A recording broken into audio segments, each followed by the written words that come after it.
My name is Captain Rachel Morgan. I have served this country for 9 years. I have survived 2 deployments, sandstorms that swallowed the sky whole, and silences so heavy you could hear your own heartbeat. But none of that prepared me for what I came home to. Because while I was 7,000 miles away, defending a country that would never know my name, my own husband was busy rewriting my story. He told everyone I had left him. He never told a single person that I was deployed in a war zone. Not his mother. Not our friends. Not even my own sister. For 10 months, people believed I had walked out on my marriage, that I had abandoned him without a word. And when I finally came home, dust still on my boots, I did not yell. I did not cry in front of him. I asked him one simple question. And his answer changed everything. Let me take you back to where this began. I met Daniel in college. He was charming in that easy way some men are, the kind of charm that makes you feel like the only person in the room. We married young, 24 years old, full of plans neither of us ever wrote down on paper. I joined the army 2 years into our marriage. I wanted purpose. I wanted to be part of something bigger than myself. Daniel said he was proud of me. He said it in front of his friends, in front of his family, in front of cameras at my commissioning ceremony. He smiled wide and held my hand like a man who meant it. I believed him completely. That is the thing about people who are good at performing love. You do not see the gap between the performance and the truth until you are standing in the middle of it. My first deployment was hard but survivable. 8 months in Afghanistan. Hugged me at the airport in front of a small crowd, who cried real tears, who told me he had missed me every single day. I believed that too. We had 2 good years after that deployment. Or what I thought were good years. We bought a house outside Fort Bragg, North Carolina. We talked about children, about retirement, about growing old on a porch somewhere quiet. I trusted him with the kind of trust that does not ask questions because it has never been given a reason to. Then my second deployment orders came. 10 months this time, a forward operating base in a region I am not permitted to name in detail, even now. Daniel said all the right things again. He said he would wait. He said he would be there when I landed. He said our marriage was strong enough for this. I left for deployment in February. The first 2 months, communication was normal. Scheduled calls, occasional video chats when the connection cooperated, the usual rhythm of military marriages stretched thin across an ocean. Then, slowly, the calls became less frequent. He said work was busy. He said the time difference was hard. He said a lot of things that sounded reasonable on their own, but added up to something I could not quite name. By month 4, I noticed something strange. My sister, Claire, sent me a message that confused me. She asked how I was doing, living alone now, adjusting to single life. I remember staring at that message in my tent for a long time, genuinely unsure if I had misread it. I wrote back immediately. Claire, I am not living alone. I am deployed. Daniel knows exactly where I am. There was a long pause before she responded. Her next message made my stomach drop. Rachel, Daniel told us months ago that you left him. He said you packed your things and walked out. I read that message 4 times before it made sense. My husband had told our entire family, our entire friend group, that I had abandoned our marriage. While I was in a war zone. While I was doing physical training in 110-degree heat. While I was writing letters home that apparently nobody but him was reading. I sat very still in that tent for a long time. I did not cry.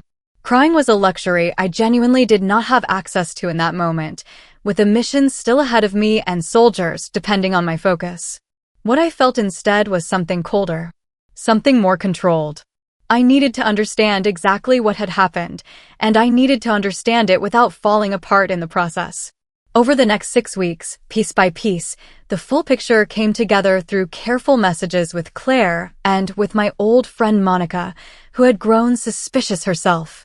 Daniel had told everyone that I left him in March, just 1 month after I deployed.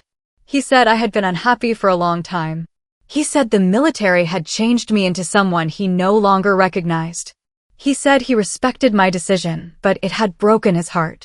People believed him because why would they not? He cried at a dinner with our friends. He accepted sympathy from his mother.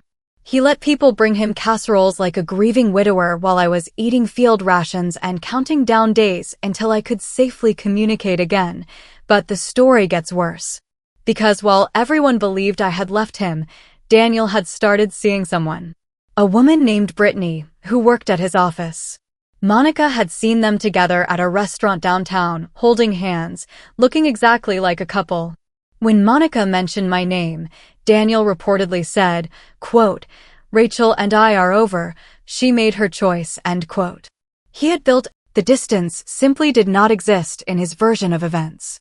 I want to be honest about what I felt reading these messages.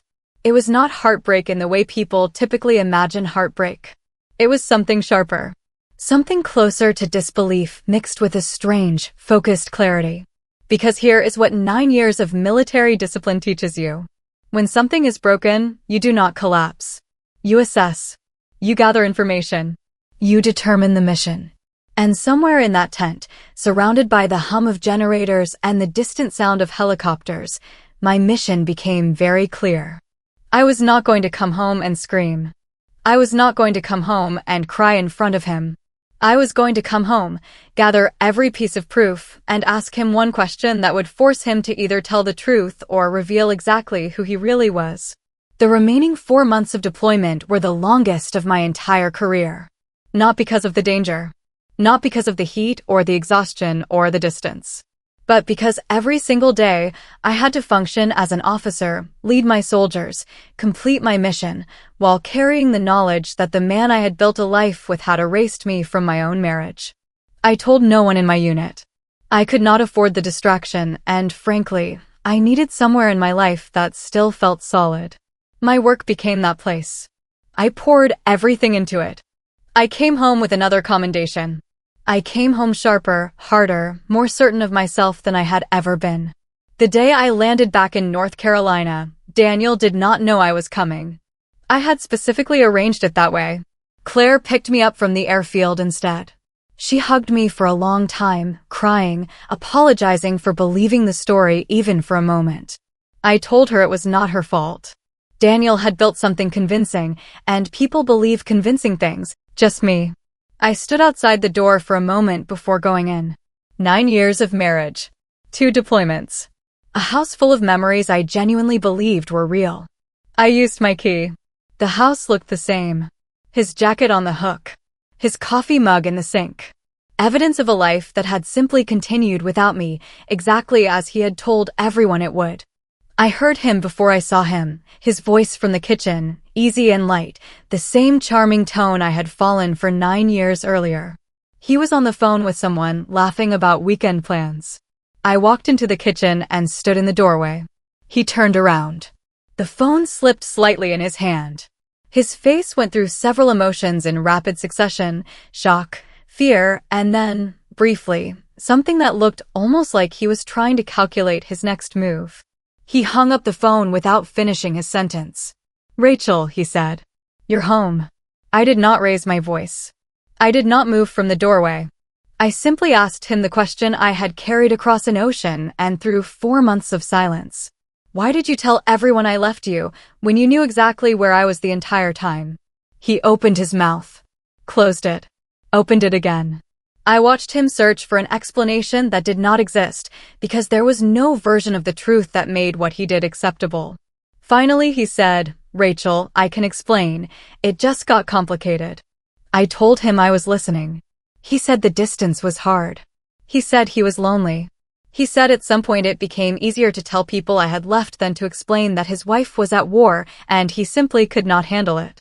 He said Brittany happened slowly, that he never meant for it to become. Timing felt wrong to tell the truth. I was the one actually living the danger you were using as your excuse. He had no answer for that.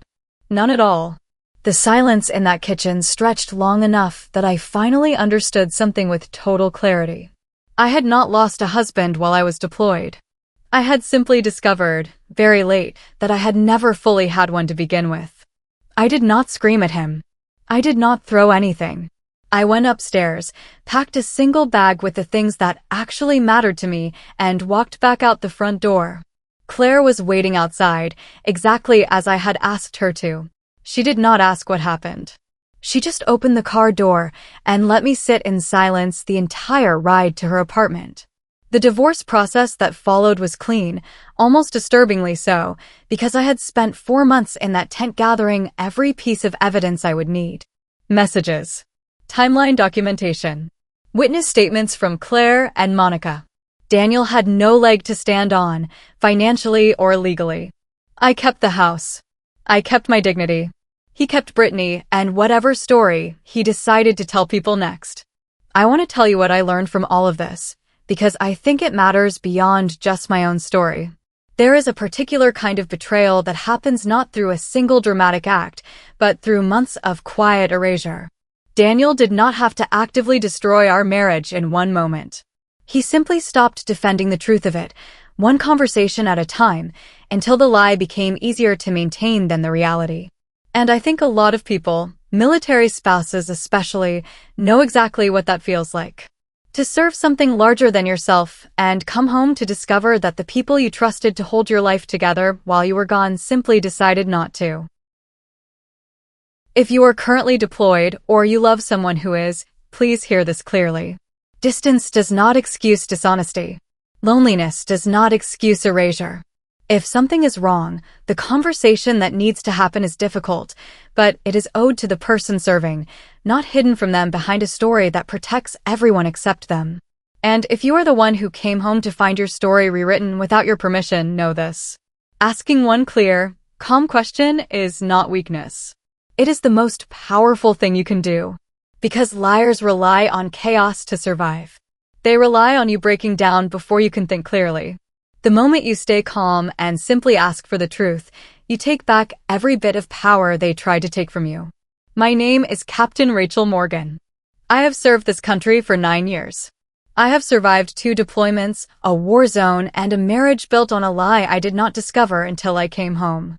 And I am still standing. If this story meant something to you, share it with someone who needs to hear it. Leave a comment and tell me your story, because I know I am not the only one who has come home to find their life rewritten without them. Take care of yourselves.